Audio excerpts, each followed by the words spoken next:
boys and girls, kembali lagi bersama Miss Lily di sini. Sudah 2 minggu ya friends, semua diajar oleh Mr. D. Nah sekarang Miss Lily tidak mau kalah nih. Miss Lily sudah rindu sekali dengan Riverside Kids semua. Nah friends, yuk kita review pelajaran minggu lalu sebelum memulai pelajaran yang baru tentang katekismus ya. Apakah Allah menciptakan kita tidak dapat memenuhi hukumnya? Tidak, tetapi akibat ketidaktaatan orang tua pertama kita, Adam dan Hawa, seluruh ciptaan jatuh ke dalam dosa. Kita semua terlahir dalam dosa dan tidak dapat memenuhi hukum Allah. Did God create us unable to keep His law? No, but because of the disobedience of Adam and Eve, we are all born in sin and guilt, unable to keep the God's law. Nah friends, masih ingat yang dijelaskan Mr. di minggu lalu nggak? Ingat nggak kita punya opa-oma pertama yang diciptakan Tuhan? Yaitu, ayo ada yang tahu nggak?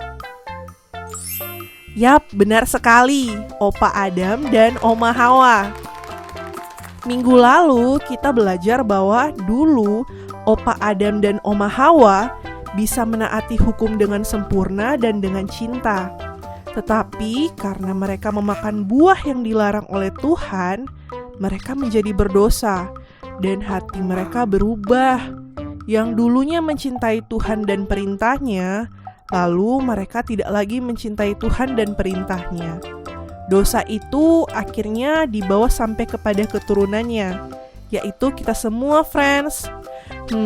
Sedih ya.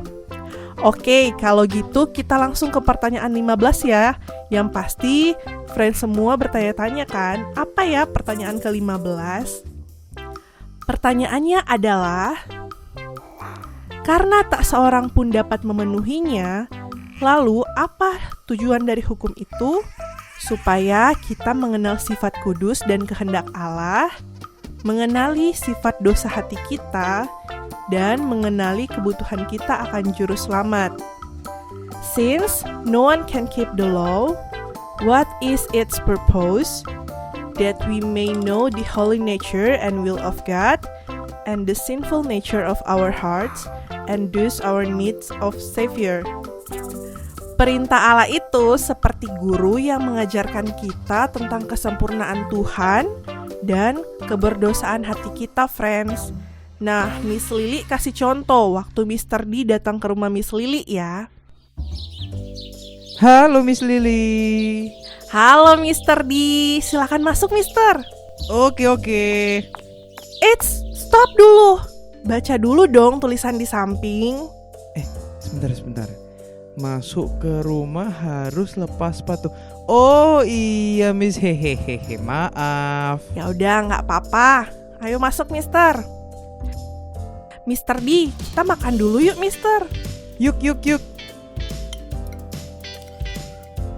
Aduh, sudah selesai makan. Kenyang. Terima kasih ya Miss ya. Iya Mister. Mr. D mau kemana? Ayo Mr. D, coba deh Mr. D baca peraturan yang Miss Lily tempel di dekat meja makan. Apa memangnya? Setelah makan harus cuci piring. Oh iya, maaf Miss Lily. Aduh, Mr. D ini gimana sih? Pusing pala baby. Nah kids, perintah Allah tadi seperti peraturan yang ada di rumahnya Miss Lily. Peraturan itu seperti guru yang mengajar Mr. D untuk berbuat dan berperilaku baik, yang berfungsi juga untuk mengajar dan membuat kita tahu apa yang disukai Tuhan dan apa yang dipandang baik oleh Tuhan. Dan perintah Allah juga mengajarkan kita bahwa kita tidak bisa memenuhi perintah tersebut dan telah berdosa. Tanpa adanya perintah Allah, kita berpikir, wah kita itu baik-baik saja dan tidak berdosa. Padahal kita sudah sangat berdosa di hadapan Tuhan. Perintah Allah membuat kita hopeless karena terus berdosa loh. Sehingga akhirnya kita sadar kita butuh juru selamat ya boys and girls. Yuk kita review pertanyaan hari ini sebelum kita selesai. Karena tak seorang pun dapat memenuhinya, Lalu apa tujuan dari hukum itu? Supaya kita mengenal sifat kudus dan kehendak Allah, mengenali sifat dosa hati kita, dan mengenali kebutuhan kita akan juru selamat. Since no one can keep the law, what is its purpose? That we may know the holy nature and will of God, and the sinful nature of our hearts, and thus our need of a Savior. Begitu aja ya hari ini bersama Miss Lily. See you next week. Bye-bye.